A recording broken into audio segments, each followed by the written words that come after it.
With love, reverence, and gratitude, I offer my prayerful pranams at the divine lotus feet of our dearest, loving, and omnipresent Lord Bhagavan Sri Sathya Sai Baba.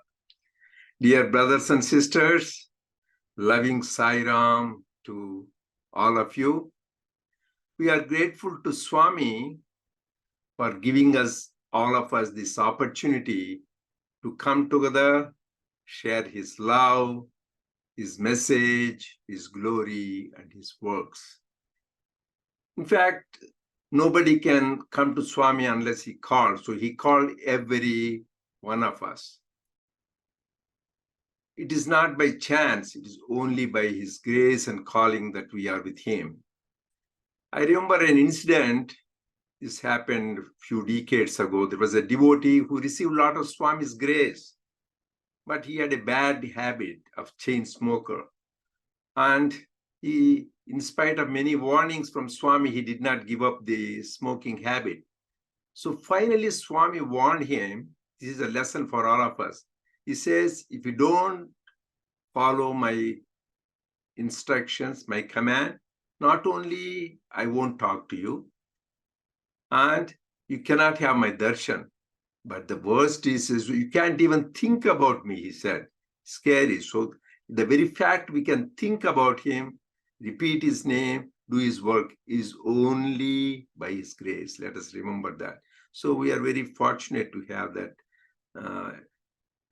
blessing to be able to think about him and do his work. And another time in 1994, so me and late Professor Sampath, he was then the Vice Chancellor of the SSSIO University, we were sitting at the Divine Lotus feet of Swami, enjoying the blissful darshan and sparshan and this little chat with Swami. He can't say chat, he's listening to his divine nectarine words. And then Professor Sampath, an exemplary devotee, said, Swami, I don't know what good I did in this life. I must have done something good in my previous life to have this opportunity. Swami corrected himself and said, not the good deeds you did in the past life. It is the combined good merit and blessings of all the ancestors you had previous generations made this good blessing or opportunity for you to sit in proximity to me. So how it is, we cannot take granted. We repeatedly need to be grateful and thankful to Swami. And also here, Swami gave a beautiful message in his divine discourse, because every word of Swami is like a mantra. The more you contemplate and dive deep, you get inner meanings and shows the way. And Swami said, what is the purpose? Swami said the purpose of the organization, for that matter, purpose of the human life, Swami said, is to realize who we are, our true nature. What is our true nature? We are sparks of the divine. We are divine. We are embodiments of divine love. We are Atma. We are Brahman. They're all the same synonyms, whether you call God, divine love, Atma, or Brahman. That is what we really are. And Swami says we need to realize that and also manifest it in our daily life through our thoughts, word, and deeds, and also help others to realize their divinity. That is the purpose. And Swami showed the way beautifully in the same discourse. Swami has said, the way is through selfless service. And here we are blessed and fortunate, the avatar of the age. It never happened in the history of humanity that God himself founded an organization so that we can come together, love him, sing his glories, do his work. So he founded this Sri Sathya Sai International Organization about 60 years ago. He nurtured it, guided us closely, and continues to guide us in his omnipresent form. So here it is important when he gave us this platform to do this selfless service so that our life is redeemed and we realize the goal. Let us remember a few important points Swami said about selfless service. Very simply he said, selfless service is love in action. And he says the best way to love God is to love all and serve all. And he says the hands that help are holier than lips that pray. So he showed the importance of service. He says service to man is service to God. What more? So then, but how do you do this service? That is what it is referred to in Bhagavad Gita. Lord Krishna says, and Swami referred to it many times. 4 important points whenever we want to do service, remember. Number 1 is Vyavasayatmika Buddhi. One-pointedness. Whatever you do, just completely absorbed in that thing.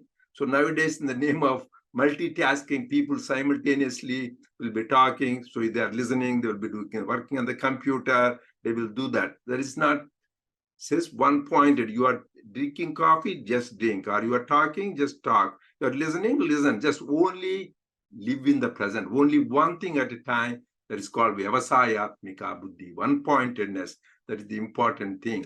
And Swami clearly, beautifully said, the sun, when it goes, the light, nothing do, but it goes through a convex lens, it can make a burn. So one-pointedness. Second thing is, Swami says, it is perfection in action. Yoga, Karmasu, Koushalam. Whatever we do, attention to detail. Is it something the best we can do in my capacity? That kind of passion we should have. So perfection in action. Third thing is, whatever work we do, we think as an offering to the Lord. Ishwararpana Buddhi, Sai Organizations, which is giving to God. And fourth thing is, whenever we do work, always the dualities buffet us. Praise or blame, could be success or failure, honor or dishonor. But you take that with Samatwa Buddhi.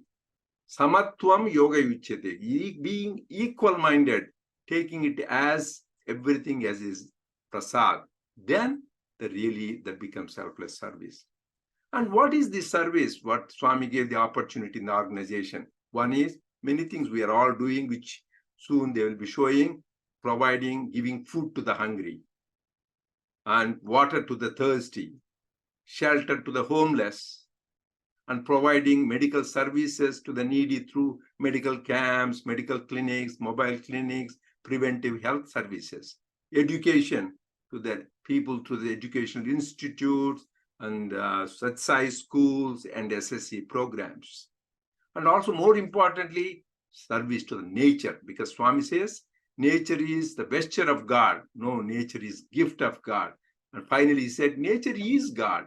So when we have that, how much reverence we should have. We should revere nature as much as we revere God, because it is God. That is why we have so many initiatives, not only the massive tree planting program, that cleaning initiatives, recycling, reduce, all these things is to show our respect for nature. But we should not confine the Swami said service only to this. Giving a nice smile, talking encouraging words, giving a pat, that is also service. Anything which helps the people when they are not happy. And important thing we should never forget, spreading the Swami's message, teachings is a great service. That is why Swami says, spread this teaching, spread this information.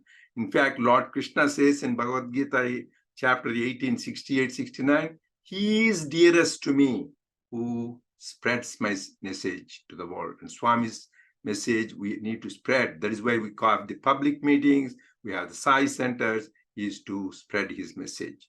And finally, the most important service is to take anybody closer to God by your experience, by your example. That is a service. And the most important is, first, we need to know who we are. That is also a service. So these are all what service. Then what are the obstacles when we are doing service? The two greatest obstacles, Swami said, is Ahamkara and Mamakara, the doership and the enjoyership. We all have that problem, so we should be very careful.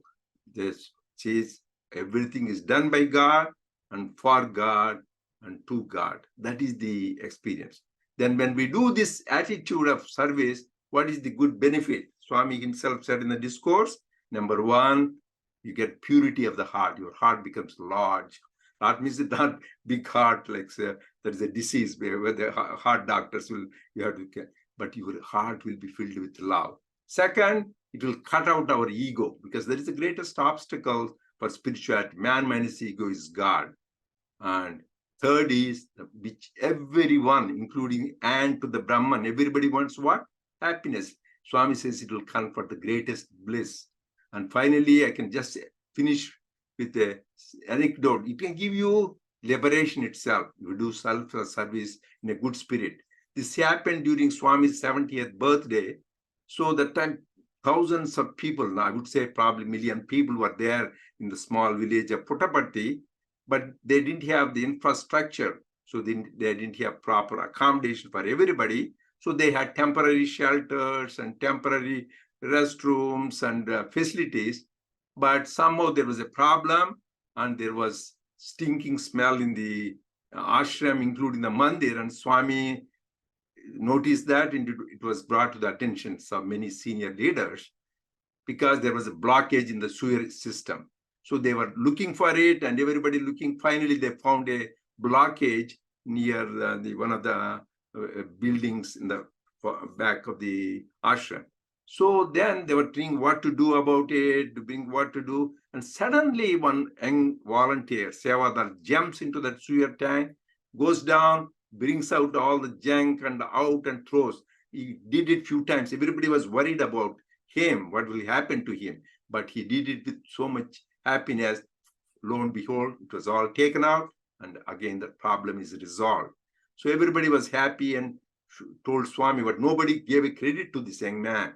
So then he was sitting in the darshan line somewhere behind. But Swami, the all-omniscient Lord, knows everything. He goes to him, he blesses him, and gives him Pad Namaskar. He was so happy, had a Pad Namaskar. Then on the top of it, Swami materializes Vibhuti and gives him. It was double bliss. Then finally he says, no, he gives him a ring. So then he was out of his mind. He was so happy because he has got Pad Namaskar, Vibhuti and thing. And finally, this is the greatest. Swami said, you won't be born again. No more cycle of birth and death for you. What else you want?